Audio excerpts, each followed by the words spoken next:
कहानी शुरू होती है। यह कहानी फरीहा नाम की एक जवान, नेक और इबादत गुजार लड़की की है, जो अपने माँ बाप के साथ एक पुराने गांव में रहती थी। वह हमेशा पर्दा करती, नमाज की पाबंद थी और किसी गैर मर्द से बात भी न करती। लेकिन एक दिन उसकी जिंदगी में ऐसा वाकया पेश आया जिसने सब कुछ बदल दिया। फरीहा ने कई रातों से अजीब ख्वाब देखने शुरू किए।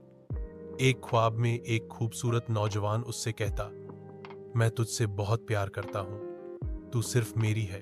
पहले तो उसने सोचा कि यह सिर्फ ख्वाब है, लेकिन जब यह ख्वाब मुसलसल आने लगे तो वह घबरा गई। एक रात उस नौजवान ने ख्वाब में कहा, अब मैं सिर्फ तेरे सपनों में नहीं, तेरे घर में भी हूं। फरीहा की आंख खुली तो वह पसीने में भीगी हुई थी।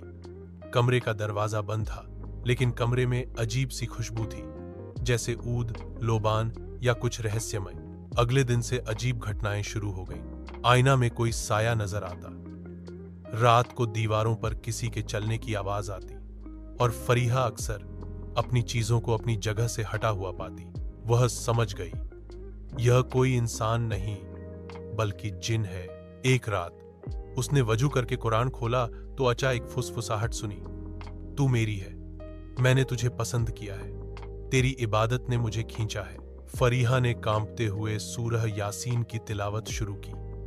जिन ने गुस्से में कहा, अगर तू किसी और से निकाह करेगी तो मैं ऊस से मार दूंगा। फरीहा के माँ बाप एक आलिम के पास गए। आलिम ने कहा, यह आशिक जिन है, उसने फरीहा की इबादत और पाक दामनी से मुतासिर होकर उससे ताल्लुक जोड़ लिया है। उसे सिर्फ दुआ, कुरान और अल्लाह के जिक्र से ही दूर किया जा सकता है। फरीहा ने 40 दिन का दम किया गया पानी पिया, रोज सूरह बकरा सुनना शुरू किया और रोजाना फजर के बाद सजदे में गिरी कर अल्लाह से मदद मांगती रही।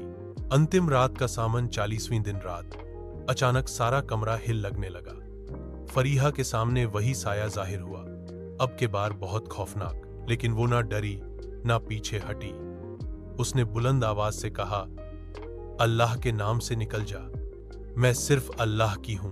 और वो साया चीखता हुआ गायब हो गया। कहानी का सबक, कहानी का नैतिक पवित्रता, प्रार्थना और कुरान के पाठ में इतनी शक्ति है कि जिन्न भी भाग जाते हैं।